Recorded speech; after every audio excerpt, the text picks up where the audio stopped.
Welcome to Chat TPT, a podcast about music business from the unique perspective of content creators in the trumpet community. We are so excited to have you here with us today as we dive into the world of trumpet playing, content creation, and everything in between.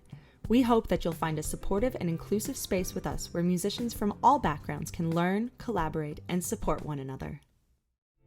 Join us as we take a stroll down memory lane in our upcoming episodes to show you how far we've come. We're going to revisit our earlier conversations, giving you a front row seat to witness the natural evolution of our podcast. It's a journey filled with growth, laughter, and of course, the sweet sound of trumpets. What do we want to talk about? That's a good question. We can talk about anything. I think that I really like the idea of talking about social media, just because it's something that you and I know a lot about, and it's not common knowledge among current professionals yet. It's very quickly becoming that way, which is really fun, but not quite yet. All right, so how do you want to start? How do we start this? I want to start by hearing your story and why you post stuff on Instagram and why people love you on Instagram. Well, first of all, they love me because I'm a silly goose, and that is partially true. That's one of the reasons they love you.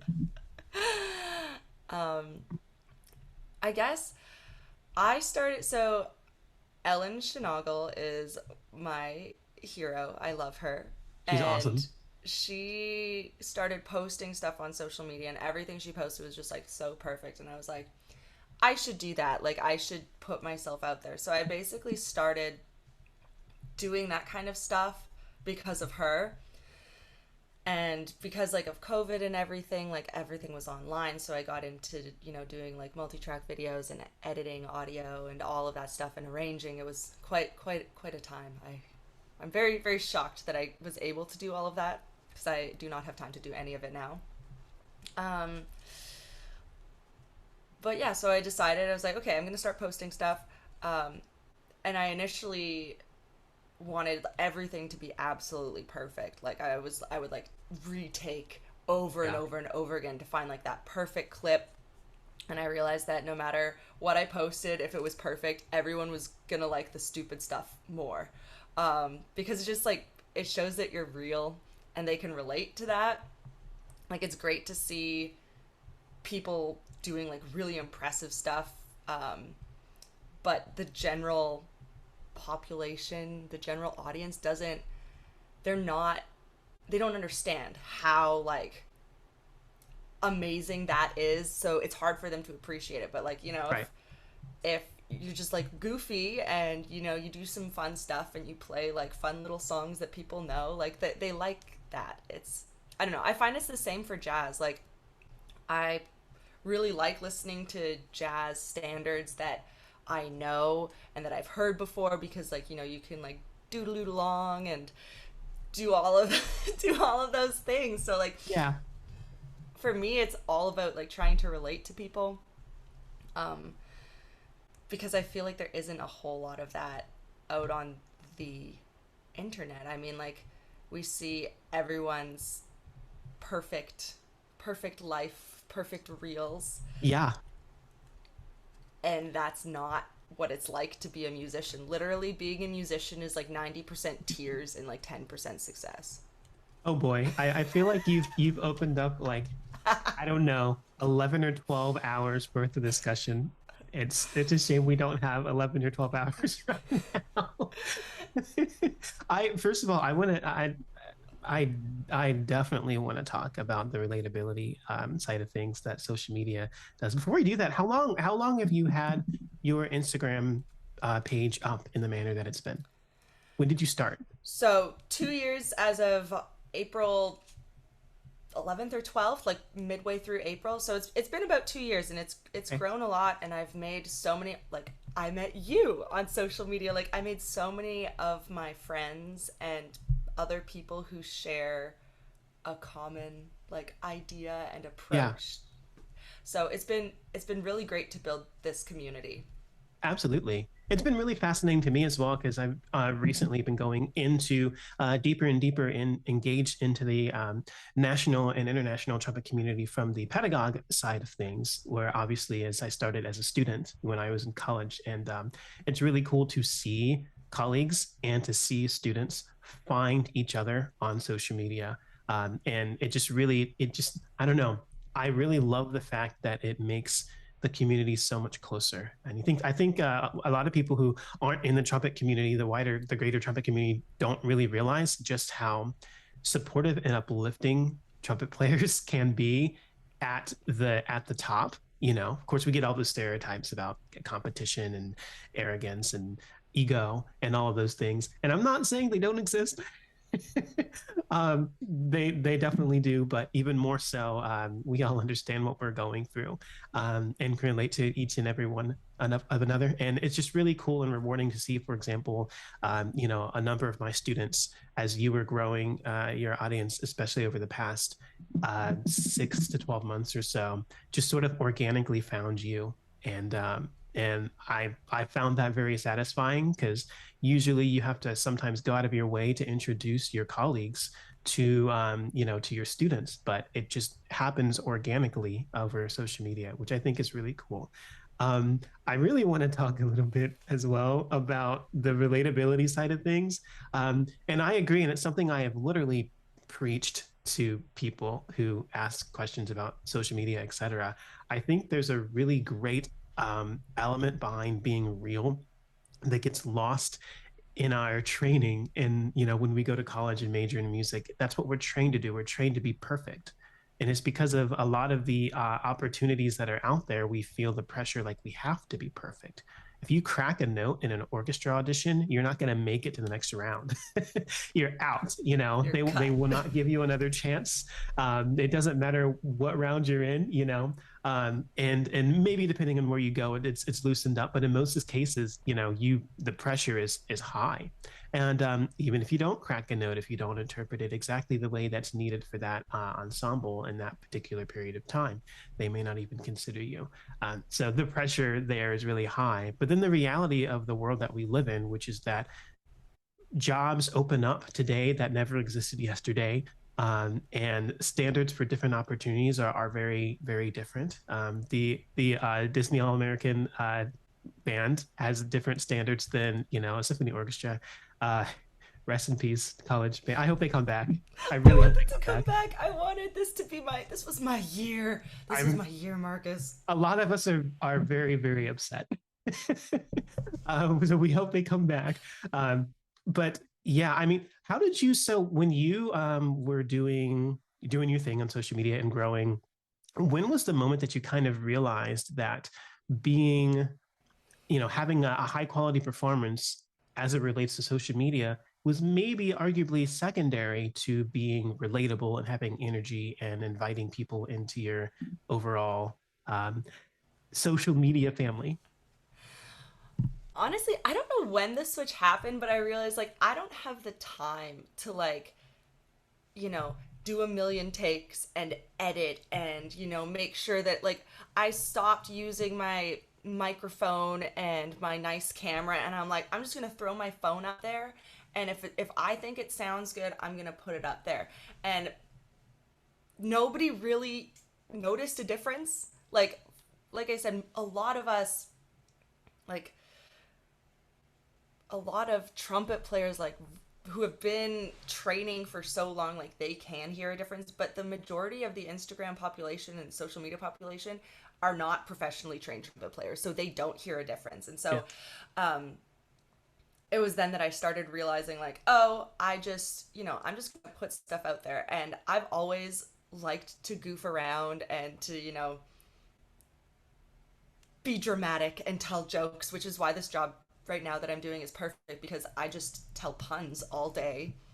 Like Yeah. my Yeah. my job is just making jokes. So I started posting a little bit of that and people really started to, they'll either laugh about it or they'll comment on it and be like, this is so stupid, but it's but I got a reaction from you, and that's good. That's what it's there to do. It's there to make you laugh, make you think. It's there to, help you learn a lot of the stuff I try to post, as well as like comedy bits and things that I think are funny, because I don't really care if anyone else thinks it's funny because I think I'm hilarious. Um, but like educational stuff that I work on with a lot of my students, things that I realize in my own playing.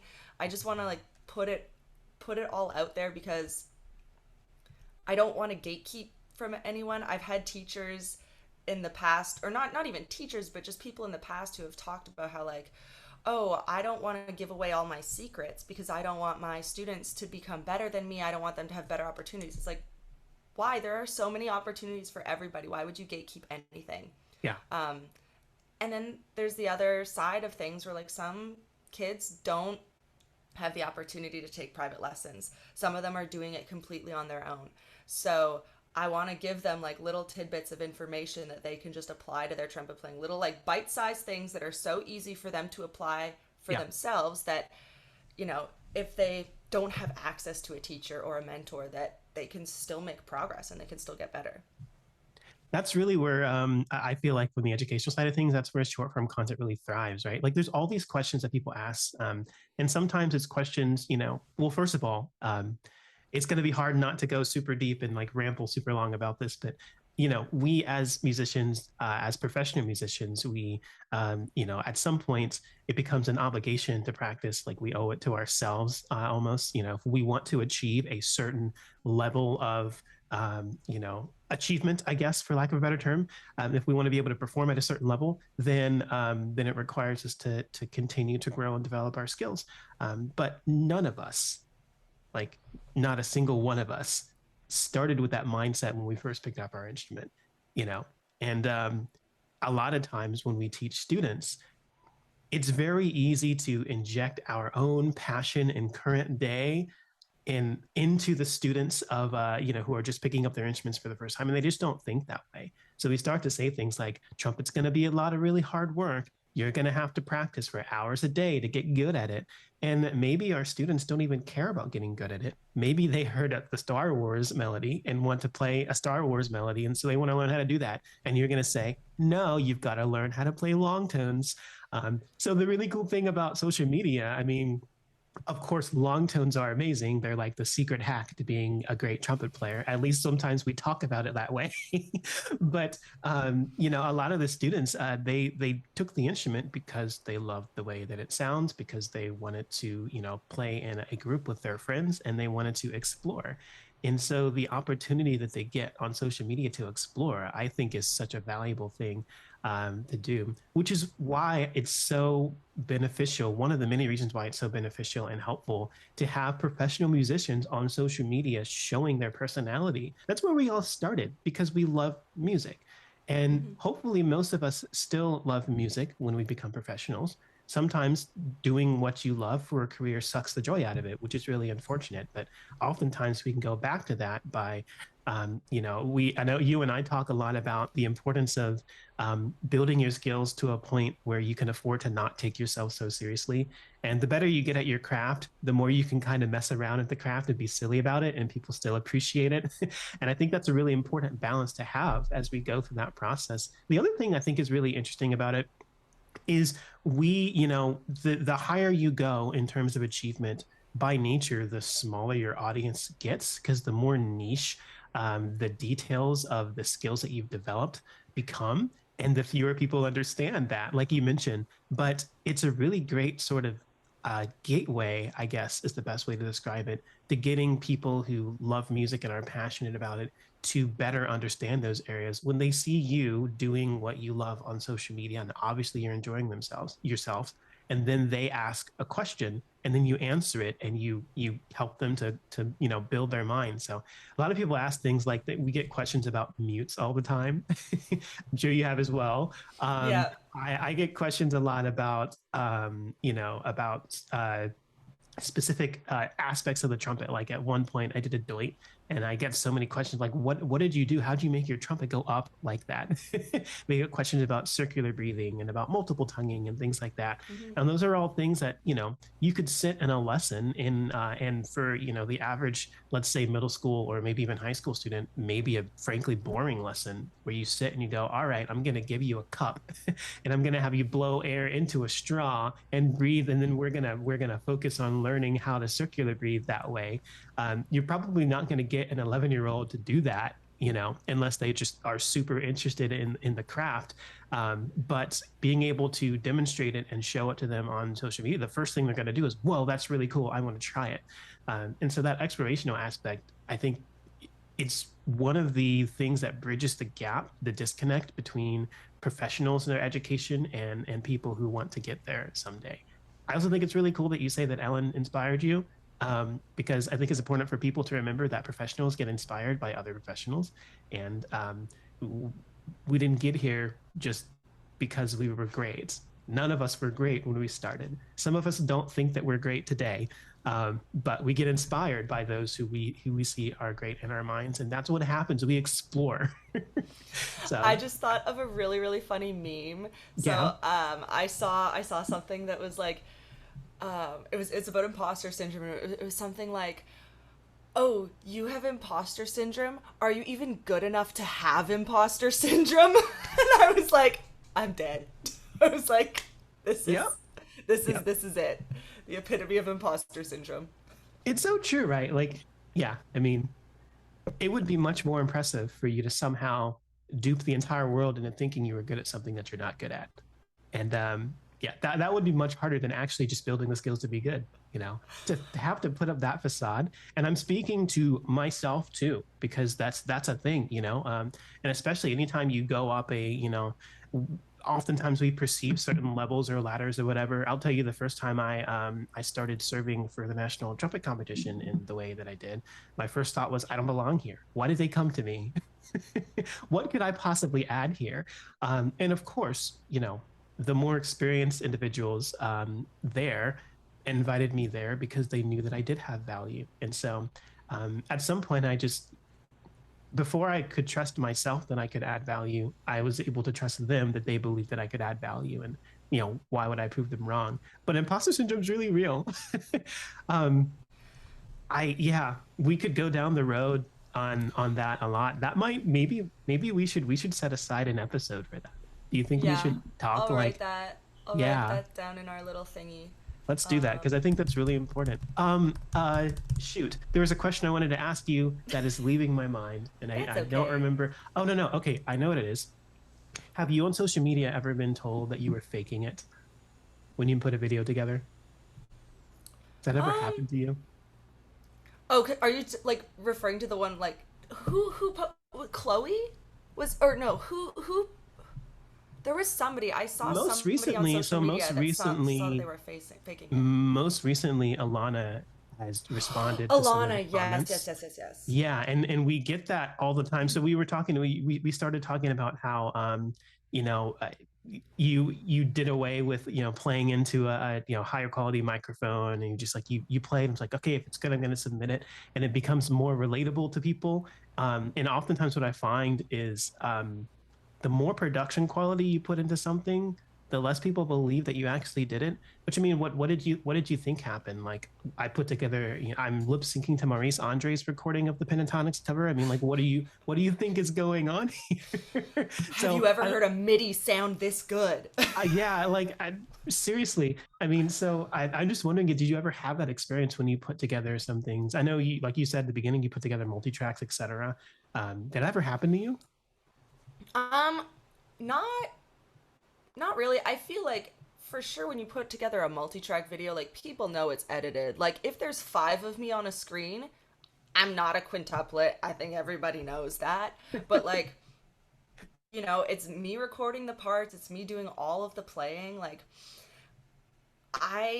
it's so hard because like sometimes people are like, "Oh, like you're faking it because, you recorded the audio first and then, like recorded the video after like playing along to the audio track, but that audio wasn't recorded and like this and that." Like there's so many things that you could argue that aren't real, but in the end, like, it's you putting the entire product together. Like, you are the Yeah. producer, you are the editor, you are the performer. Like, if there was a little like movie script thing at the end, like that would just be all you. So like that's very real. That's very real. Do you see We how should many do people that. like We should start putting scripts at the end. There's some funny. There are a lot of parts of that we can go to. I mean, in speaking about, I mean, Alana plays horn, right? She was masters at Juilliard, fantastic individual, really sweet individual as amazing? well. Scott Ledger started getting a bunch of comments because he plays on a triple horn, and his range is impeccable. It's crazy. People started saying things like, "Oh, it's because of the horn that you can play high notes." So he had at least one recent video that I just cackled. It was so funny where he put his triple horn down, he picked up his other horn and he played the highest part of the section, and then he put that horn down and picked up his triple horn and played the rest of it. And then people were like, "Well, why did you switch horns?" He's like, "Because I wanted to prove to you guys that it's not the horn, it's the player." Exactly. Oh my It's goodness. just it's really interesting. The reason I ask you that question is I find oftentimes I get those comments when I put together solo recordings. And so it's almost as though when I play solo recordings on the internet, that I have to leave in mistakes so that people believe that it's real, which is interesting and frankly really silly, because, it has been for ages, we've had people record music previously and then sync it to video, for example. Like, what do you think Taylor Swift does in her music videos? Right? Like, what do you think any music video ever, does? Every album that's ever existed, and unless it's a explicit live album, there's splicing available. And oftentimes in the live album, there's live mixing. And it doesn't sound the way that it sounds, in the live setting on whatever that album is. And so the idea that these things are fake, I mean, they haven't been fake for decades. Why are they all of a sudden fake because they're up on social media? And then what exactly would a professional musician who spent thousands upon thousands of hours on an instrument, will they have to prove by going on the internet and lying to their audience about their music? I think that it would be so great to just like start an entire bit about how we're all just imposters and we're just being so successful at like tricking everybody into doing everything. I want to make a bit about this, like maybe a real series and be like, "Oh, get ready with me while I pretend to play trumpet in a theme park." I feel like there's at least 2 dozen content creators in the brass world who'd be willing to hop onto that. And I think a bunch in other areas too. We should do that. Okay, I'm It gonna. would be, oh my gosh, it would be so fun. Jesus, sorry. That's okay. You're fine. You're fine. I was listening to hype up music this morning and my phone just started playing it again. And your phone started hyping you up. It started Started hyping hyping me you up up. about, yeah, it's all good. It's all good. Okay. Imposter. That sounds amazing. We should do it. Okay. I think have you been seeing what Brienne Borden has been doing on TikTok? Yes. I love how she had like a get ready with me series, like get ready with me while I tell my student to like practice their scales, or like Which is get ready with hilarious. me, like all of these silly typical things, but those crack me up. But we should get like a bunch of people to hop on that train. I think that would be awesome. I think Alana would definitely do it. Brienne would do it. I think Chloe would probably do it. I could send her a message. She's been like popping off on my Instagram lately, so she's been doing a lot I love of seeing her content content. and stuff. Yeah. Yeah. Yeah.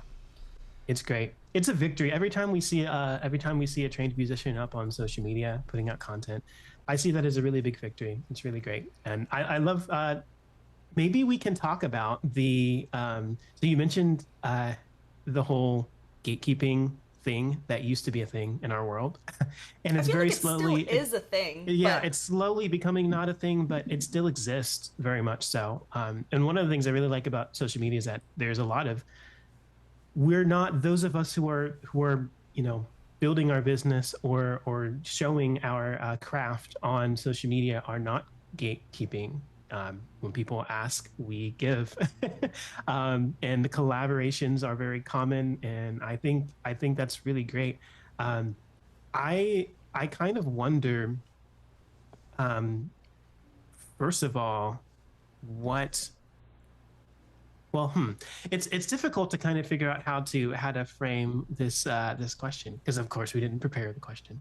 We're just But winging it. the whole idea of not telling someone, not showing someone your tricks. When we live in a career where the more of us are successful, the larger audience is aware of us, and thus, you know, the more people we have to be exposed to what we do. What is so bad exactly about that, right? Like, and I tell people that I like to tell a lot of my colleagues um, what I say a lot of times is rising waters lifts all ships. I heard it from a streamer who heard it from another streamer who heard it from someone else. So I don't know. We'd have to do some research to figure out where the original quote came. But that's I mean, when you show yourself, you've got a group of family and colleagues and individuals who are going to be your biggest fan, who otherwise wouldn't be a part of music at all. They might realize that they like music more than they thought they did. And that leads them to find other people who they wouldn't have otherwise found had you not been that connection to invite them in the activity. And so our audience grows and everyone benefits. So of course, like why wouldn't you want anyone else to be successful? And anyway, I just love the way that the content that Chloe's been putting up because I think she's attracting an audience that um, would not necessarily hop their way up onto social media in the same way that my audience. A lot of people see me doing things and then they go find other people in your audience, etc. And every time we do that, it helps everyone.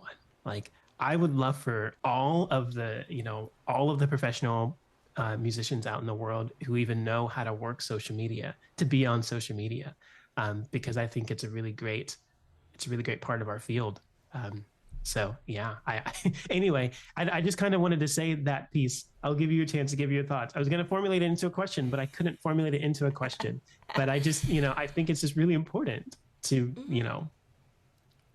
understand that we are helping each other. When you're successful, I'm successful, and vice versa.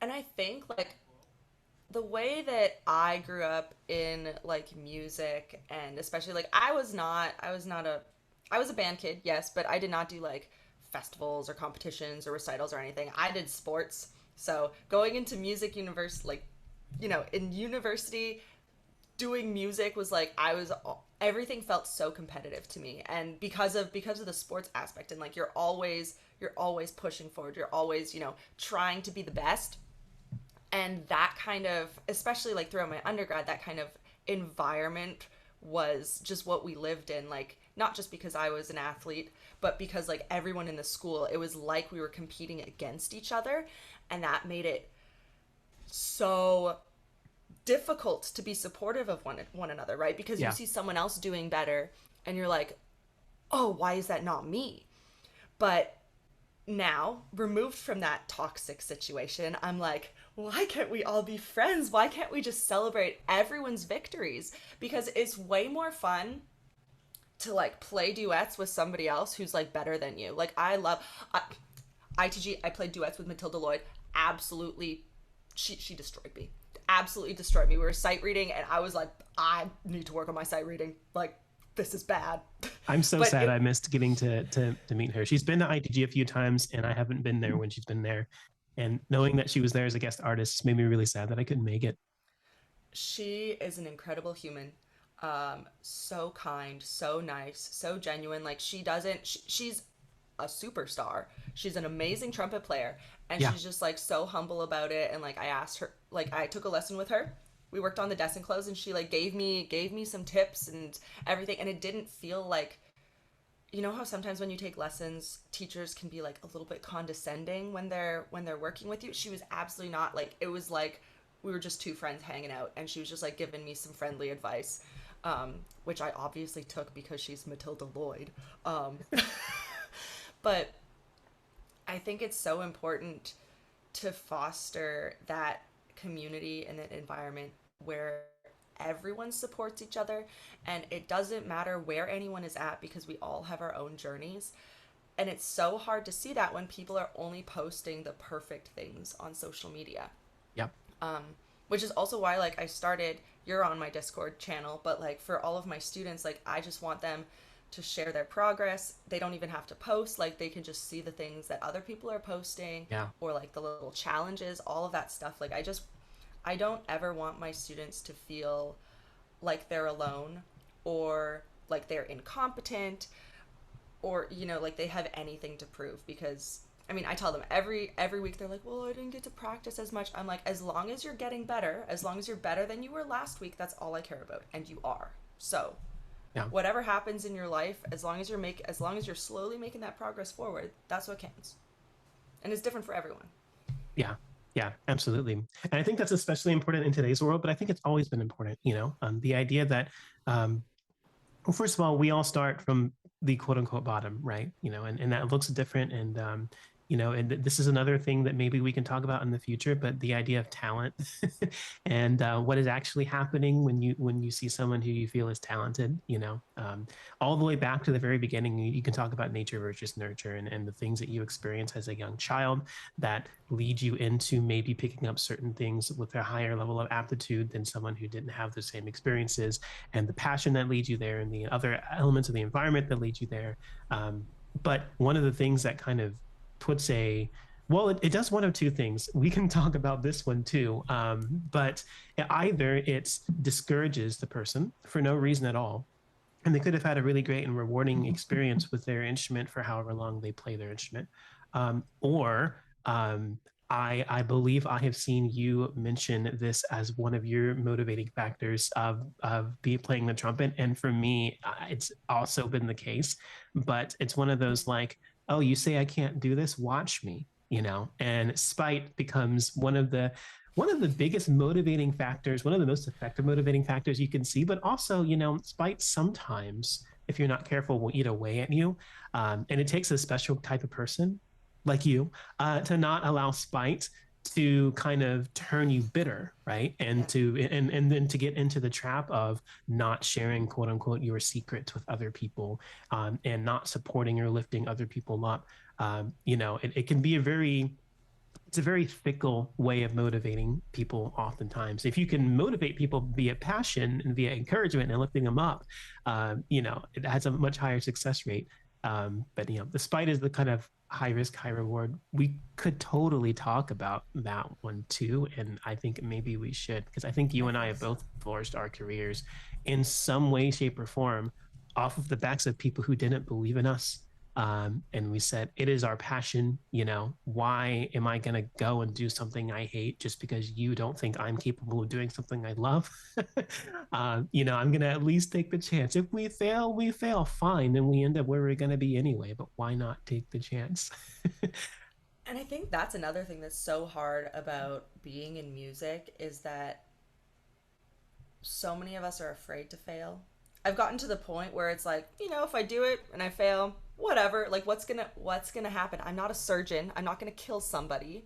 But we put the community and ourselves. We put so much pressure for everything to be perfect, when in reality, like, what I'm discovering right now this summer, it doesn't matter if I miss a note, but if I make a kid smile, I got a hug from a kid last week, and I was like, Amazing. my heart is melting. She was like, I saw your show at this stage, and then I came back and I saw this show, and I was like, oh.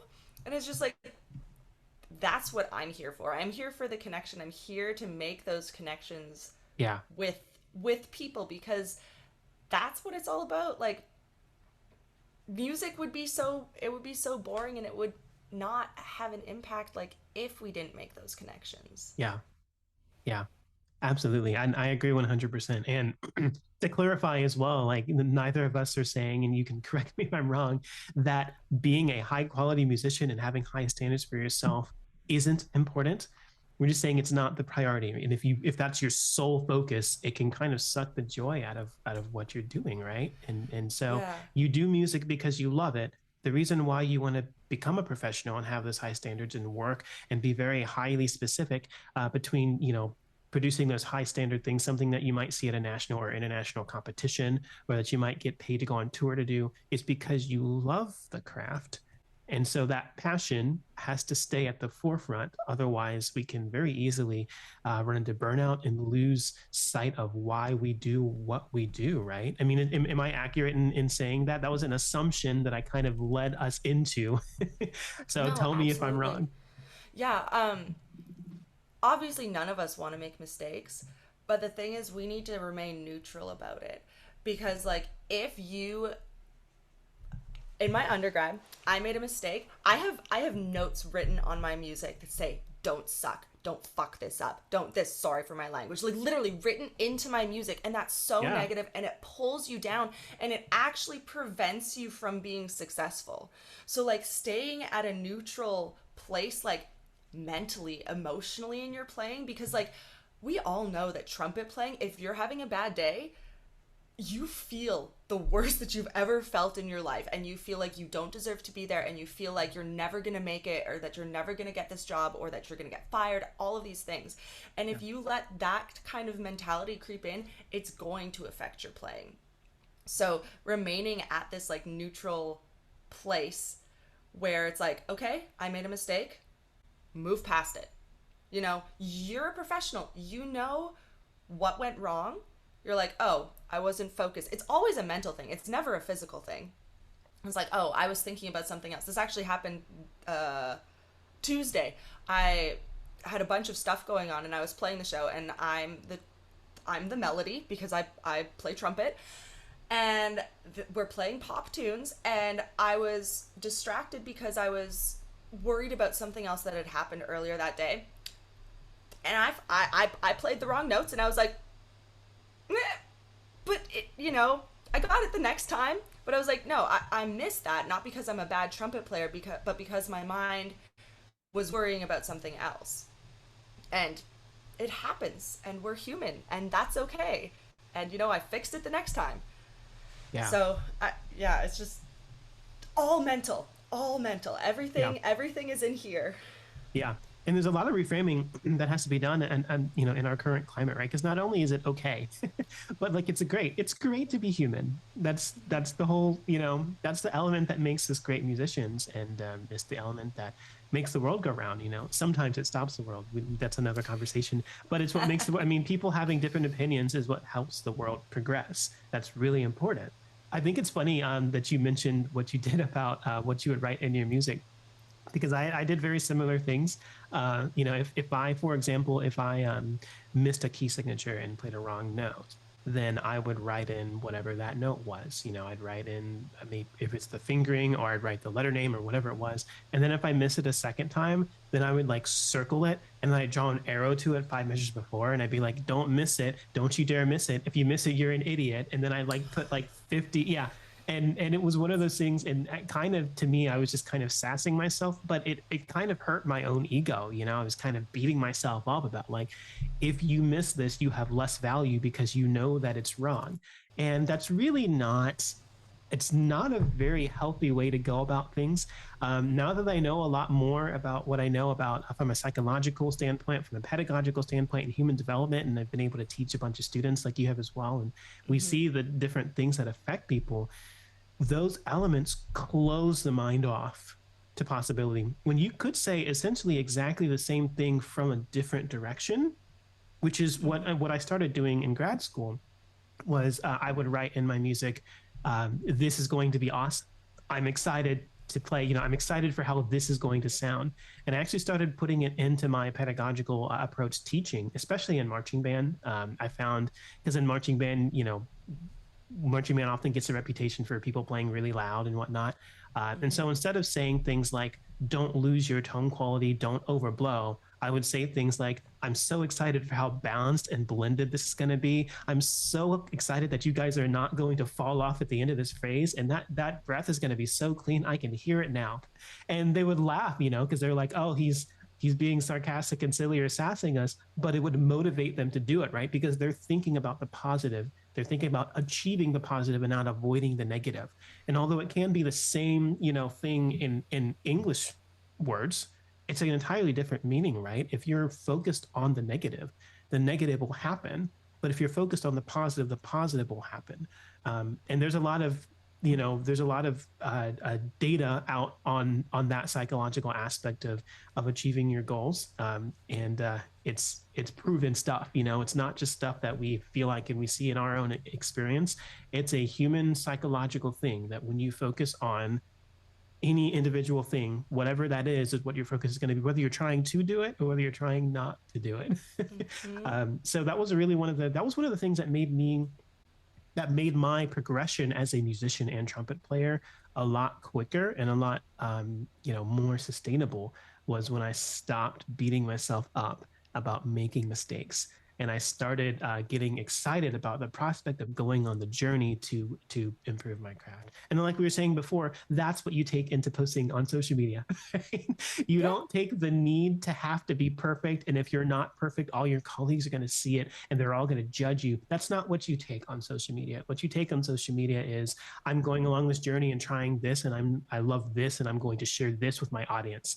And that, like we said, opens up the realm of possibility to what is possible, and it's just really exciting. It's more fun that way. It is like, it's no fun being serious and having to like, you know, I don't know. It's no fun just being serious all the time. Obviously, there are times where you need to be serious, but like you can still be fun about it. Like you don't have to suck all the fun out of it. And when we were talking about like the whole like changing the mindset from like a negative to positive, there's actually like so much, and I write about this in my dissertation, so everyone, once it's published, should read it. Yes. But sports psychology talks about like using don't, and when I was studying with Ronnie Rom, we talked about that a lot. Like, instead of like, if you tell somebody not to do something, like don't do this, that's the first thing that's going to go into their mind, and that's what's going to happen. So instead, we want to shift that mindset to something else. Like, instead of saying like, don't stop the air with your tongue, you would say, what I say with my students is, make sure that you keep the end of the note open. Make sure that the release is open. So then that's what they're thinking about, instead of like, and then they're, if you tell them don't stop it with your tongue, then the tongue gets heavy and then they're just like, they just like they get stuck. So you want to, the brain doesn't understand like do's and don'ts. Whatever you put into your mind, like you said, that's what's going to come out.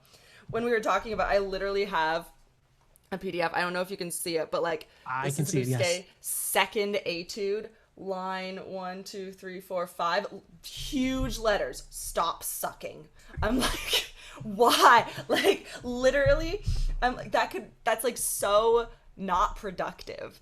But that's from my undergrad. Like, I would write this stuff in my music all the time, all of these don'ts all over my music, and I'm like, no wonder I felt terrible all the time. No wonder like everything just felt like it was crashing down all around me. Like, it's just like, it's so much of it has to do with how we speak to ourselves.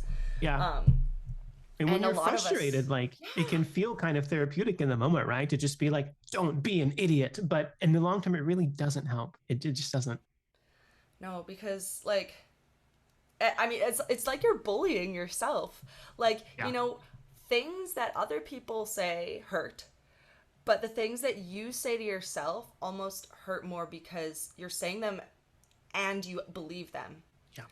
Sometimes like other people can say things and be like, whatever, but the things that you say to yourself, like, it piles up and it piles up, and then we get into like so much turmoil up here. Oh my goodness, we should do a whole podcast on like psychology. I'd be so down. Psychology, mental health, burnout. Let's do it.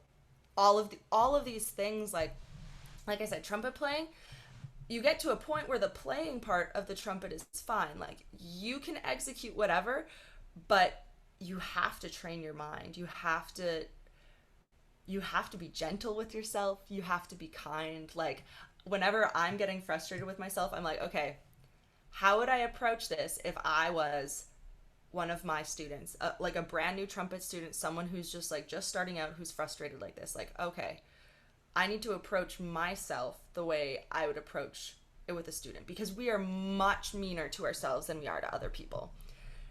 And it's kind of crazy, because if someone's being mean to you, they're being so much meaner to themselves. So, like, we just should not be mean, Yeah. I think. I think we should all just be very nice and supportive. That is my take on this whole Yeah. thing. Yeah, absolutely. And that's what I reiterate as well. I mean, like, that's one of the reasons. I mean, at least I think this is my opinion.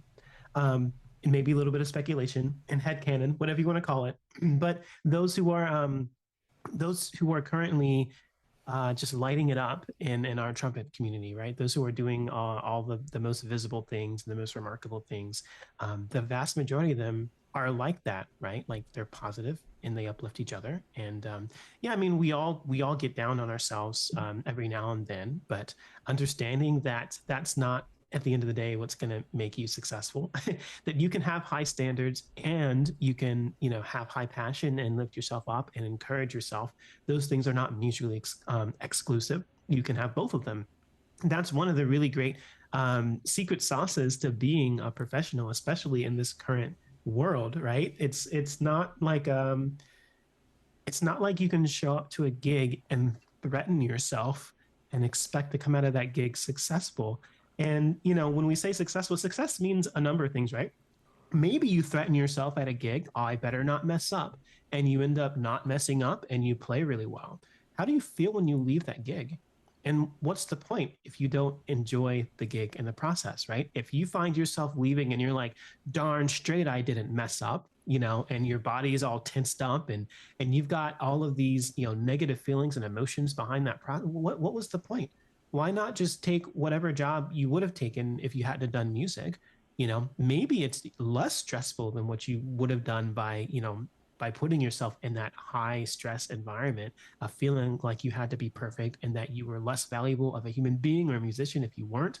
That side of things, it doesn't pan out well for us in the long term. I would argue not in the short term either, but especially not as a career. It's just not sustainable. It really isn't. And why would you want to do that to yourself? Like, I'm talking with my students. I'm like, we want to make it as easy as possible to play trumpet. That's the goal. So why would you beat yourself up mentally if we want it? We want it to be easy. We want it. We want. It's called playing. It's called playing the trumpet. We want to play.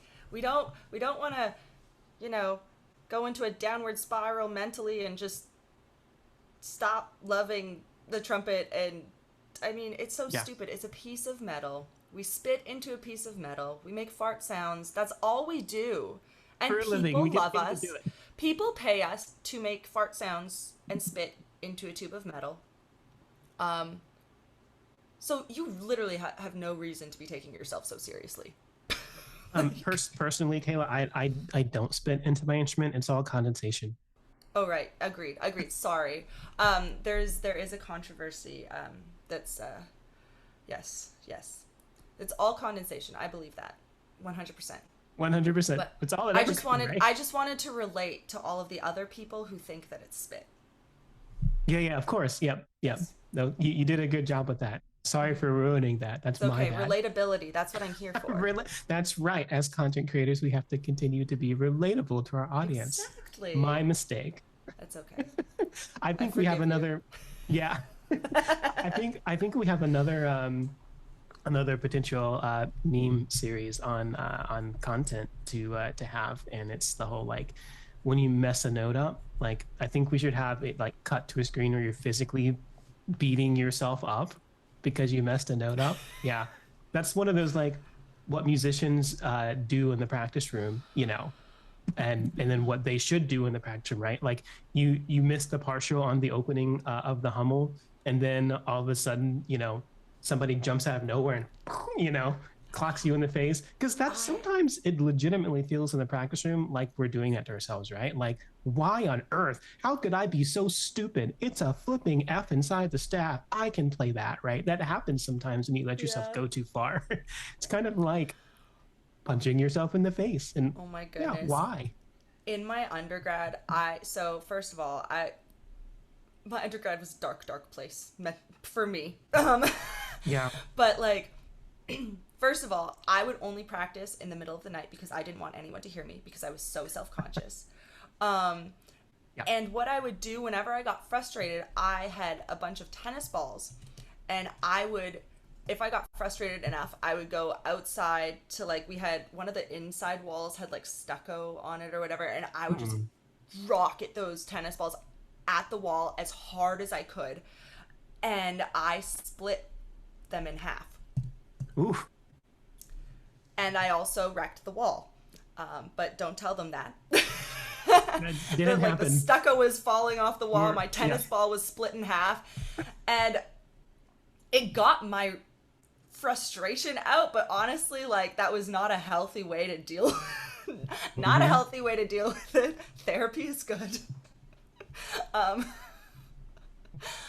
but like just so like so much anger, so much Yeah. frustration, and so many unhealthy ways to deal with it. And it's not until like after you get over that that you're like, ah, that was problematic. Yeah. Yeah. Maybe I shouldn't have done that. I'm interested in how many people, how many of our colleagues have stories like that. I'm sure there is a lot of them, and I'm sure they're Yeah. really, really good. um, I never pelted tennis balls in my practice. That's not something that I did. I have kickstands over though. I have torn apart my own method books. These are undergrad things too. Yeah, yeah. I these Dark are things. days, the dark days. Yeah, you like ages 18, 19, 20. Those are the things like getting into my 20s I grew out of. And so by the time I was in grad school, I wasn't, kicking things or throwing things or anything like that. But definitely when I was, I mean, a freshman, sophomore, and just wanted so bad to be my best. And yeah, there were definitely some toxic elements of that process. Which luckily I had some great teachers who, when they noticed that I was angry, they were really good at redirecting things. And I can give a shout out to Rex and the passion that he has as a musician. Rex Richardson, the professor of trumpet at VCU, just an incredible individual and ridiculous trumpet player. But I don't think he gets enough credit as a teacher and as a mentor of the things that he does and the students that he has sent out into the business and the things that they're doing are remarkable. And I will Mm-hmm. say, I mean, like I'm not saying I never got angry in grad school when I practiced. I all of the time. I was rarely happy with my own playing, but I learned how to deal with it differently. So there was that period between getting angry and taking my anger out on everyone and everything for me not being perfect, then realizing that was not the best way to cope with it, but not exactly understanding how to cope with it. And so I'll go and give a shout out to my other teacher, Joey Tartal from Indiana University, who is a fantastic player. Most people know him for the high notes that he plays, but he also plays actual legitimate bass trumpet and actual legitimate cornet. Correct equipment, correct mouthpieces, everything, right? He is a multi-passionate, multi-accomplished musician, which is amazing. It took a long time for me to realize why he did what he did in my lessons, but I would play a certain thing, it wouldn't happen the way that I wanted to because it never did. Never, ever, ever. Because what I wanted was this unachievable form of perfection. What I wanted to do was to be able to, beat Phil Smith on an audition or something. I don't know. I don't know what I was looking to do, but it was not what I was humanly capable of doing. And I would oftentimes, I'd play something and I'd put my instrument down and I would stare directly at my music and like, I'm not going to get angry. This is fine. I'm happy. Everything is fine. Joey would have me play, and every now and then, I played something for him, and then he would ask me a question about something that had absolutely nothing to do with music, and I always got confused as to why he would do that, and it took a while for me to realize, and mostly in retrospect, right before I graduated, it was one of those things when I started to better handle myself and be able to understand the emotions that come through my mind into my body and being able to regulate them better. I understood when I wasn't regulating them. That's what he was doing when he was having those, he was like, oh, let's talk about something that he's passionate about that doesn't have to do with what he perceived he messed up on with the music in front of him. And so he would ask me questions about my family. He'd say, he asked me if I had crushes on anyone. He would ask me all sorts of things. And there's a little bit of a fiasco on social media with his blog, which would be a fun thing to talk about. But the whole his blog, the open letter to internet stupidity. which went viral, which was an amazing thing. We can talk about that later, maybe. That was great. Hilarious. But he would, we'd go lesson. I'd have a lesson with him, and he would start talking about that instead of critiquing me. And I would always be like, "Why are we talking about this?" But then by the time he turned around and focused on whatever it was, I mean, he was very succinct, effective, and efficient. Like, all right, cool. This happened because of this, and this is what you need to do. But he knew he wasn't going to get through to me when I was emotional about what I had just done. So he made sure to get that out of me first. And it was very sneaky. It took me a long time to realize that's what he was doing, but it was a very smart thing to do. And I just think it's a really profound, that's what most of the great teachers, understand. That they understand the importance of you regulating your feelings and emotions. And I was able to, I think, probably thanks to, in large part, to my former teachers, was able to kind of process and regulate my emotions a lot better in the practice room. And that's when I started shooting up in terms of what I could do as well. But exactly. Yeah, there are lots of stories, lots of stories about like what happened when things didn't go the way that you wanted, and things like that. And yeah, they're kind of toxic. Hopefully people who are listening right now who maybe are still going through that, because I mean, some people take longer to learn it than others, and it's no one's fault. Sometimes we're in environments that aren't conducive to our growth. Maybe you're surrounded by people who have this mindset. You can have that mindset in your 30s, 40s, 50s, 60s if you're not in an environment that pushes you to think otherwise. But right. Like I'm thinking of colleagues right now who maybe I went to college with them. They played the instrument anywhere from 8 to 12 hours a day. No exaggeration. They would get up in the morning, and it's the first thing they'd do, and they'd play for 4 hours from 4 a.m. to 8 a.m. They'd go to the 8 a.m. class. And then they'd get out of their class and they'd play again. And every waking hour they played. Every day they sounded like they were fatigued. Some actual physical injuries would happen. Some mental injuries would happen. They were never, ever, ever, ever happy. They would never do well in auditions, and then all of the things that happened as a result of that. It's really important to kind of understand that, like you were mentioning, the mental and psychological aspect of getting better is so incredibly important. We can build our muscles to a point where they are able to sustain, success at a professional level as a technician of the instrument.